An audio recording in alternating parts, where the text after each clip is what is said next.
Olá, tudo bem? Esse é o vídeo 4 sobre o período entre guerras, o totalitarismo nazista.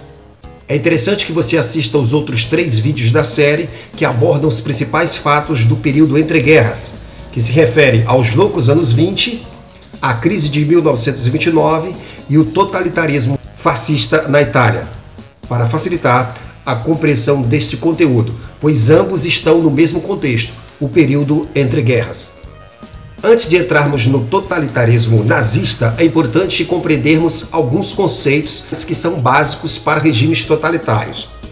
Eles são essencialmente nacionalistas, antidemocráticos, anti-operários, antiliberais e antissocialistas, e acreditam em valores como o totalitarismo, onde o Estado está acima de tudo, onde o Estado existe acima de tudo, acreditam no nacionalismo, ou seja, para eles tudo deve ser feito para a nação, pois esta é a mais alta forma de sociedade. Acreditam no idealismo, ou seja, no instinto e no anseio para resolver os problemas da sociedade. Acreditam também no romantismo, negam-se a acreditar na razão como meio de solucionar os problemas de uma nação, de um país, e passam a acreditar em valores como a fé, o autossacrifício, o heroísmo e a força de vontade, e o autoritarismo, onde veem na figura de um líder, o Führer, como uma autoridade indiscutível, por entenderem que as nações precisam de trabalho e prosperidade, e não de liberdades democráticas. Acreditam também no militarismo, a guerra salva, a guerra purifica, a guerra une uma nação, e também acreditam no anticomunismo, porque eles vão culpar os comunistas pelo caos reinante e pelo colapso nacional. Uma característica do nazismo alemão, o antissemitismo. Os alemães apregoavam a perseguição racista aos judeus por 2 causas. Primeiro, porque eles acreditavam que os judeus marxistas foram os responsáveis pela derrota alemã na Primeira Guerra. E também porque os judeus eram uma ameaça à edificação de uma nação forte, de uma raça ariana pura. Os judeus eram para Hitler antinacionais, imorais e marxistas. Os grupos que apoiaram a chegada do nazismo ao poder: o capital financeiro, a alta burguesia e o magnata Krupp. Um grupo de empresários alemães que empreenderam de todo o coração a caminhada pelo novo curso e compreenderam e agradecidos adotaram as grandes intenções do Führer. O nazismo alemão, Adolf Hitler. As derrotas da Alemanha na Primeira Guerra, as humilhantes assinaturas do Tratado de Versalhes, o regime dos Kaisers, alemães, foi substituído pela República de Weimar, 1918 a 1933, que já surgiu marcada pela derrota, pela humilhação e pela crise econômica. E em 1923, a República de Weimar decidiu suspender o pagamento das indenizações de guerra devidas à França. Rapidamente, a França invadiu o Vale de Ruhr como represália. E os trabalhadores alemães na região negavam-se a trabalhar para os franceses, e isso obrigava o governo alemão a não abandoná-los financeiramente. Resultado: hiperinflação alemã em 1923, chegando a mais de 32.000%. A fundação do Partido Nazista e a criação da Polícia Paramilitar, a Seção de Assalto, a SA. Em 1919, em Munique se fundou um partido totalitário nos moldes do Partido Fascista Italiano. Logo depois, ele vai adotar o nome de Partido Nacional Socialista dos Trabalhadores Alemães, o Partido Nazista. Tinha enorme apelo nacional e, dentro de uma crise sem precedentes, ganhou adeptos por toda parte. E para intimidar os opositores, os nazistas atuavam com uma polícia paramilitar denominada de Seção de Assaltos, a SA, ou os Camisas Pardas. O Putsch de Berlim, 1923. Em novembro de 1923, com o agravamento da situação econômica e da influência da República de Weimar, Hitler e seus seguidores tentaram um golpe. Foi numa cervejaria de Munique, onde proclamaram o fim da República de Weimar. Embora acabassem todos presos, o processo ganhou ampla publicidade em todo o país e o Partido Nazista recuou. Mein Kampf e o Espaço Vital. Na prisão, Hitler escreveu um livro chamado Mein Kampf, Minha Luta, onde desenvolveu os fundamentos do nazismo.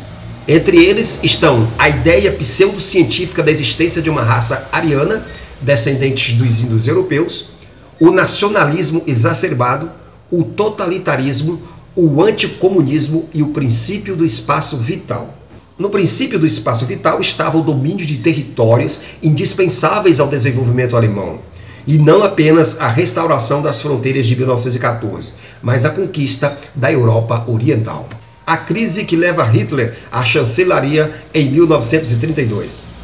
De 1923 a 1929, o Partido Nazista não teve uma presença muito expressiva na Alemanha, até a quebra da Bolsa de Nova York em 1929, que vai abalar o mundo, especialmente a Alemanha. A crise leva Hitler à chancelaria em 1932.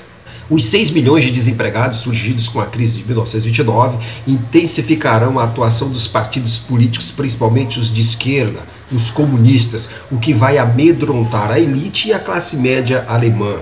E aí, portanto, eles passarão a ver na proposta nazista a salvação nacional. E as tropas da SA, as seções de assalto, passarão a agir livremente. E em 1932, o presidente Hindenburgo ofereceu a Hitler a chancelaria alemã, ou seja, o comando do Estado.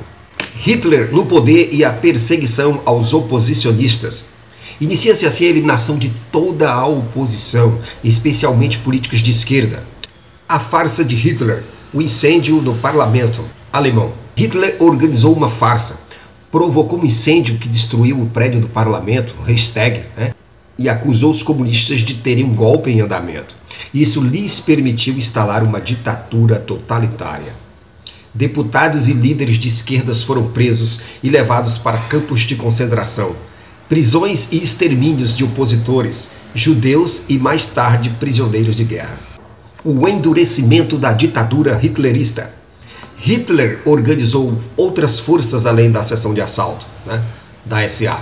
Organizou as SS, seções de segurança, que correspondiam a uma polícia política do partido nazista, bem mais treinada e mais fiel ao Führer. E também fundou a Gestapo, uma polícia secreta do Estado. Hitler, assim, vai eliminar os partidos políticos, os sindicatos, o direito de greve e os jornais opositores. E vai depurar o partido nazista, eliminando na longa noite dos punhais vários líderes das SAs, que divergiam da sua absoluta autoridade. Cerca de 70 líderes e 5 mil outros nazistas foram mortos por soldados das SS e pela Gestapo. A proclamação do Terceiro Reich. Em 21 de março de 1933, Hitler vai proclamar a criação do Terceiro Reich. E com a morte do presidente Hindenburgo, em agosto de 1934, ele vai adotar oficialmente o título de Führer. Sob a liderança de Joseph Goebbels, agitador fanático e orador mordaz, os nazistas ativaram a propaganda a seu favor, ganhando o apoio de toda a nação para quase todos os grandiosos projetos do Führer. A campanha nazista vai criar um bode expiatório, e unia a nação alemã aos nazistas, ao propor a purificação racial, por meio do extermínio dos judeus. A denominada solução final multiplicou os campos de concentração que vão desembocar no Holocausto. Toda a sociedade alemã foi envolvida nesse grande projeto, onde crianças, adultos, adolescentes e jovens foram ensinados nas escolas, nas associações, nas praças, em diversos programas, a doutrina nazista. Todos foram induzidos a se filiarem na juventude hitlerista ou ao partido nazista. A nazificação, invasão territorial e o estopim da Segunda Guerra Mundial. A nazificação alemã completou-se com o armamentismo e o total militarismo, que reativou a indústria bélica e também o desenvolvimento econômico. A militarização do Terceiro Reich visava a expansão territorial e a conquista do espaço vital. De maneira que os vizinhos Tchecoslováquia, Áustria e Polônia vão sofrer invasões alemãs. Estava forjado assim o estopim da Segunda Guerra Mundial. Espero que vocês gostem desse vídeo, que é um resumo sobre o totalitarismo nazista na Alemanha. Se inscreva no canal, dê um like, deixe um comentário e assista os outros 3 vídeos da série O Período Entre Guerras. Os links estão aqui embaixo. Até lá!